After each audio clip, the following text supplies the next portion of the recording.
ஓம் சாந்தி.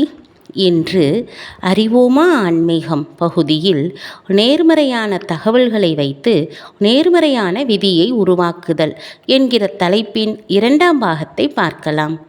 நாம் அன்பு, அமைதி, மகிழ்ச்சி, ஆரோக்கியம், செல்வம், ஒற்றுமை முதலியவற்றை விரும்புகிறோம்.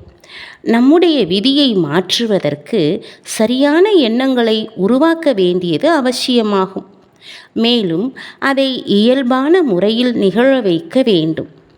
அதற்காக நாம் சுத்தமான தகவல்களையே பெற்றுக்கொள்ள வேண்டும். சற்றே நிதானித்து நம் மனதிற்கு தினமும் கொடுக்கும் தகவல்களை சரிபார்க்க வேண்டும். பெரும்பாலும் பயங்கரவாதம், வன்முறை, வெறுப்பு, ஏளனம், தூய்மையற்ற தன்மை, சூழ்ச்சி இவைகள் நிறைந்த தகவல்களால் நமக்கு நாமே உணவளிக்கிறோம். அடுத்த முறை நாம் எந்த தகவலை பெற்றுக்கொண்டாலும் அது நம்முடைய ஆன்மீக ஆரோக்கியம், உணர்வு ஆரோக்கியம், உடல் ஆரோக்கியம், சமூக ஆரோக்கியம் அனைத்திற்கும் ஏற்ற உணவா என்பதை சோதனை செய்ய வேண்டும். ஒருவேளை அது சரியில்லை என்றால் நமக்கு ஏற்றுக்கொள்ளாத உணவை தவிர்த்து விடுவதைப் போல அந்த தகவல்களை படிக்கவோ எடுத்துக்கொள்ளவோ கூடாது. எதிர்மறை செய்திகளை படித்து அதை நண்பர்களுடன் பகிர்ந்து கொள்வதனால் எதிர்மறை ஆற்றல்களை உருவாக்குகிற ஆழமான கர்மத்தை நாம் செய்கிறோம். இந்த மொத்த ஆற்றல்களின் விளைவுதான் நாம் இன்று வாழும் உலகமாக இருக்கிறது. அன்றைய பொழுதை ஒரு 10 நிமிடங்கள் ஆரோக்கியமான தகவல்களுடன் தொடங்குங்கள்.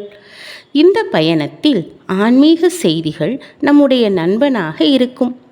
ஞானமும் ஆழமான அகநோக்கும் நிறைந்த தகவல்கள் நம்முடைய மனதிற்கு உணவளிக்கின்றன. மேலும் ஒவ்வொரு சூழ்நிலையிலும் சரியான எண்ணங்களை உருவாக்குவதற்கும் தினமும் அழகான உணர்வுகளை தேர்ந்தெடுப்பதற்கும் ஊக்கம் அளிக்கின்றன. சவால்களை எதிர்நோக்க வேண்டும் அல்லது ஒரு சிறிய குழப்பம்? கவலைப்பட வேண்டாம். நம்முடைய நண்பர் எப்போதும் நம்முடன் இருக்கிறார். ஒரு சிறிய ஆன்மீக தகவலின் துணுக்கை படியுங்கள். ஒவ்வொரு வார்த்தையையும் படியுங்கள். மேலும் அந்த சவாலை கௌரவமான முறையில் கடந்து செல்வதற்கு மனம் வலிமை அடைவதை உணருங்கள். விதியை உருவாக்குவது நமது தேர்வாகும். இது ஒரே ஒரு சிந்தனை மட்டுமே. ஓம் சாந்தி.